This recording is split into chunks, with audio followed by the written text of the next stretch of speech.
Hi students, welcome to new class. ഇന്നത്തെ ക്ലാസ്സിൽ നമ്മൾ ഡിസ്കസ് ചെയ്യാൻ പോകുന്ന ടോപ്പിക്കാണ് നെക്സ്റ്റ് ചാപ്റ്റർ 8 എക്സംപ്റ്റഡ് ഇൻകംസ്. ഏതൊക്കെയാണ് ഇൻകം ടാക്സ് പർപ്പസിലേക്ക് എടുക്കുമ്പം നമുക്ക് ഒഴിവാക്കി കിട്ടാനുള്ള ഇൻകംസ് ഏതൊക്കെയാണെന്നുള്ളതാണ് നോക്കുന്നത്.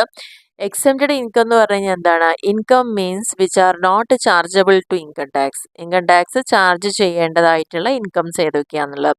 It is not included in the gross total income. ഇതൊരിക്കലും ഏതിൽ വരില്ല? ഗ്രോസ് ടോട്ടൽ ഇൻകം കണക്കാക്കുമ്പോൾ ഒരു വ്യക്തിക്ക് ടാക്സ് അടയ്ക്കുന്നത് അയാൾക്ക് കിട്ടുന്ന വരുമാനത്തിന്റെ മുകളിലാണ്. അപ്പോൾ ആ ഒരു വരുമാനം കാണുന്ന സമയത്ത് അതിൽ ഇത്തരത്തിലുള്ള ഇൻകം ഉണ്ടാവില്ല എന്നുള്ളതാണ് പറയുന്നത്. അത് ഒഴിവാക്കിയിട്ടുണ്ടാവും എന്നുള്ളതാണ് പറയുന്നത്.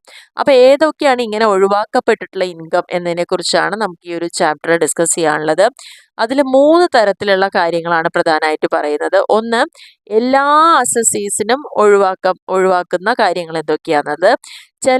ചില എംപ്ലോയീസിന് മാത്രം ഒഴിവാക്കി കിട്ടുന്ന ഇൻകംസ് ഉണ്ടായിരിക്കും.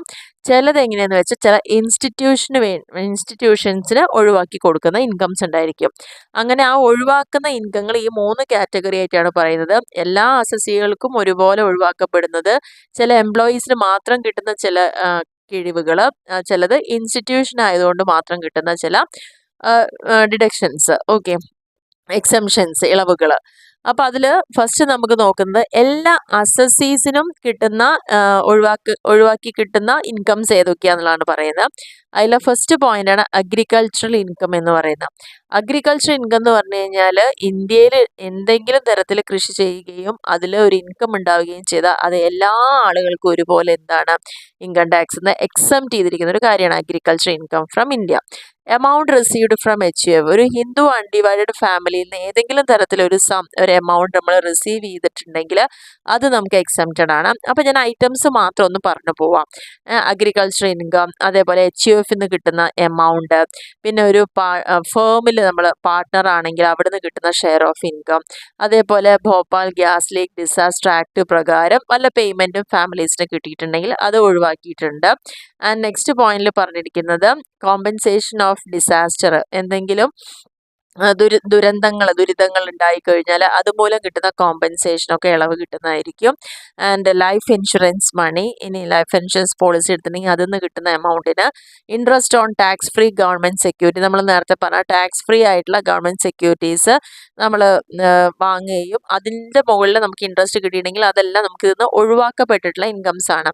എഡ്യൂക്കേഷണൽ സ്കോളർഷിപ്പുകൾ, ഏതെങ്കിലും തരം സ്കോളർഷിപ്പ് നമുക്ക് കിട്ടിയിട്ടുണ്ടെങ്കിൽ, allowances of members of parliament, ഇനി ഒരു MP ആയിട്ട് നമ്മൾ ജയിച്ചു കഴിഞ്ഞാൽ പിന്നെ അവിടുന്ന് കിട്ടുന്ന ഒരു MPക്ക് കിട്ടുന്നതായിട്ടുള്ള എന്തൊക്കെ തരത്തിലുള്ള അലവൻസുകളുണ്ടോ അതൊക്കെ ഇൻകം ടാക്സ് നിന്ന് ഫുള്ളി എക്സംപ്റ്റഡ് ആണ്. പിന്നെ പറഞ്ഞിരിക്കുന്നത് awards in cash or kind, ഏതെങ്കിലും തരത്തിൽ നമുക്ക് അവാർഡുകൾ ഗവൺമെൻറ്റിൻ്റെ സ്റ്റേറ്റ് ആൻഡ് സെൻട്രൽ ഗവൺമെൻറ് അവാർഡുകളൊക്കെ കിട്ടിയിട്ടുണ്ടെങ്കിൽ അത്തരത്തിലുള്ള എമൗണ്ടുകൾക്കൊന്നും നമ്മൾ ടാക്സിൻ്റെ പർപ്പസിൽ അതൊന്നും ആഡ് ചെയ്യില്ല. And pension of gallantry awards, ധീരതയ്ക്കുള്ള അവാർഡുകൾ നേടിയ ആളുകൾ, പരംവീർ ചക്ര അല്ലെങ്കിൽ മഹാവീർ ചക്രയൊക്കെ നേടിയ ആളുകളുണ്ടോ, അങ്ങനെ ധീരതയ്ക്കുള്ള അവാർഡുകൾ നേടിയ ആളുകളുടെ ഒന്നും ഈ ഗ്രോസ് ടോട്ടൽ ഇൻകത്തിൽ ഇത്തരത്തിലുള്ള ഇൻകം ആഡ് ചെയ്യില്ല. Family pension of A member of armed forces, ഇനി ആംഡ് ഫോഴ്സിൽ വർക്ക് ചെയ്യുന്ന ഹസ്ബൻഡ് മരിച്ചതിന് ശേഷം അവരുടെ വൈഫിന് എന്തെങ്കിലും ഫാമിലി പെൻഷൻ കിട്ടുന്നുണ്ടെങ്കിൽ അതൊന്നും ഇൻകം ടാക്സിൻ്റെ പരിധിയിൽ വരുന്നില്ല.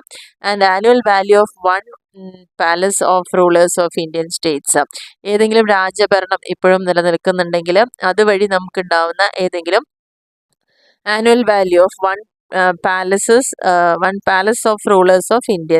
If a portion of the palace is let out or rent, annual value of such a portion is not exempted. ആ പാലസിൽ നിന്ന് ഇൻകം കിട്ടാൻ ശരിയില്ല, പക്ഷെ അതിൽ ഏതെങ്കിലും ഒരു ഭാഗം നമ്മൾ റെന്റിന് കൊടുത്തിട്ടുണ്ടെങ്കിൽ അപ്പോൾ ആനുവൽ വാല്യൂ എന്ന് പറയുന്ന അവിടെ എന്താ, ആ കിട്ടുന്ന ആനുവൽ വാല്യൂ ആ പോർഷൻ്റെ നമ്മൾ ഒരിക്കലും എക്സംപ്റ്റ് ചെയ്തിട്ടില്ല. ആൻഡ് ഇൻകം ഷെഡ്യൂൾഡ് ട്രൈബ്സ്, ഈ ഷെഡ്യൂൾഡ് ട്രൈബ് ഗിരിവർഗ്ഗക്കാർ അങ്ങനെയുള്ള ആളുകളിൽ അങ്ങനെയുള്ള ഇന്നൊക്കെയുള്ള ഇൻകം ഉണ്ടെങ്കിൽ, income of members of A scheduled tribes residing in any tribal ഏരിയയിൽ താമസിക്കുന്ന ഏതെങ്കിലും ഷെഡ്യൂൾഡ് ട്രൈബ്സ് ഉണ്ടെങ്കിൽ അവരിലൂടെ ആ ഒരു മെമ്പേഴ്സിന് കിട്ടുന്ന ഇൻകം ഒന്നും എന്ത് ചെയ്യുന്നില്ല, അതൊക്കെ ഫുള്ളി എക്സംപ്റ്റഡ് ആണ്. പിന്നെ ചില ഇൻകംസ്, അതായത് ഇന്ത്യയിൽ തന്നെ ചില പ്രദേശങ്ങളിൽ താമസിക്കുന്ന ആളുകളുടെ, ഇപ്പോൾ സിക്കിമിൽ താമസിക്കുന്ന ആളുകൾക്ക് കിട്ടുന്ന ചില ഇൻകംസ് ഒക്കെ ഇതേപോലെ ഫുള്ളി എക്സംപ്റ്റഡ് ആണ്. ഇനി പറഞ്ഞിരിക്കുന്നത് സബ്സിഡി ഫ്രം ടീ ബോർഡിൽ നിന്ന് ഏതെങ്കിലും, അതായത് ചായ തോട്ടങ്ങളുമായി ബന്ധപ്പെട്ട് അതിനെ കൺട്രോൾ ചെയ്യുന്ന ബോർഡിൽ നിന്ന് എന്തെങ്കിലും സബ്സിഡി കിട്ടിയിട്ടുണ്ടെങ്കിൽ അത് ഫുള്ളി എക്സെംപ്റ്റഡ് ആണ്. പിന്നെ പറഞ്ഞിരിക്കുന്നത് പ്ലാന്റേഴ്സ്, ഈ തോട്ടവിളകളൊക്കെ ചെയ്യുന്ന ആളുകളുണ്ടെങ്കിൽ അതിൽ നിന്ന് എന്തെങ്കിലും ഇൻകം ഒക്കെ കിട്ടിയിട്ടുണ്ടെങ്കിൽ, അതായത് കോഫി, ഏലം, കുരുമുളക് ഉള്ള ഓരോ കാര്യങ്ങളുണ്ടല്ലോ, അത്തരത്തിലുള്ള ബിസിനസ് ചെയ്തിട്ട് അതിന്നൊരു ഇൻകം സബ്സിഡി ഒറ്റ കിട്ടിയിട്ടുണ്ടെങ്കിൽ അതിനൊന്നും നമ്മൾ ടാക്സിൻ്റെ പർപ്പസിൽ ഉൾപ്പെടുത്തില്ല. And income of a minor child, 18 വയസ്സ് തികയാത്തൊരു കുട്ടിക്ക് ഇൻകം ഉണ്ടെങ്കിൽ അത് നമ്മൾ ടാക്സിൻ്റെ പരിധിയിൽ കൊണ്ടുവരില്ല എന്നാണ് പറയുന്നത്. അങ്ങനെ മാക്സിമം 1500 രൂപ വരെയാണ് ഒരു കുട്ടിക്ക് കിട്ടുന്ന എക്സംഷൻ എന്ന് പറയുന്നത്. Income from units of unit scheme, unit scheme 1964 പ്രകാരം അതിൽ നിന്ന് എന്തെങ്കിലും ഒരു ഇൻകം റിസീവ് ചെയ്തിട്ടുണ്ടെങ്കിൽ അത് നമുക്ക് എന്താണ് എക്സെംപ്റ്റഡ് ആണെന്നുള്ളതാണ് പറയുന്നത്. അതും 1/4/2002 ശേഷമുള്ളതാണെങ്കിൽ തീർച്ചയായിട്ടും എക്സെംപ്റ്റഡ് ആണ്.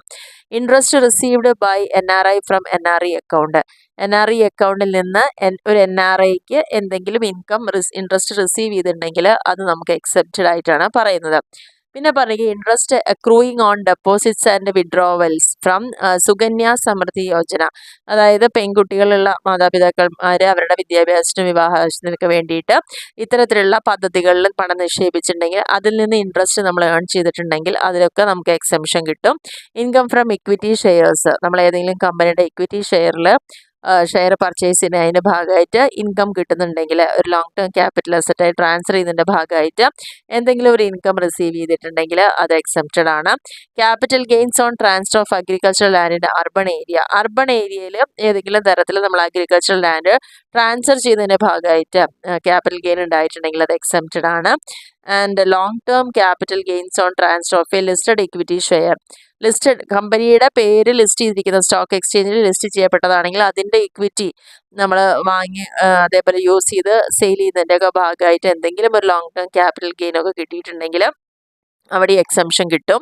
ഇന്റർനാഷണൽ സ്പോർട്ടിംഗ് ഈവൻറ്റുമായിട്ട് ബന്ധപ്പെട്ട് എന്തെങ്കിലും ഇൻകം ഉണ്ടായിട്ടുണ്ടെങ്കിൽ, ഒരു സബ്സിഡിയറി കമ്പനിയിൽ നിന്ന് ഇൻകം റിസീവ് ചെയ്തിട്ടുണ്ടെങ്കിൽ, any notified income of a body or authority constituted by the central government, allowances or perquisites paid to the chairman of the union public, UPSCയിലെ ചെയർമാന് കൊടുക്കുന്നതായിട്ടുള്ള ഏതെങ്കിലും പെർക്വിസിറ്റ്സുകളോ അലവൻസുകളോ ഒക്കെ ഉണ്ടെങ്കിൽ അതൊക്കെ എക്സെംപ്റ്റഡ് ആണ്.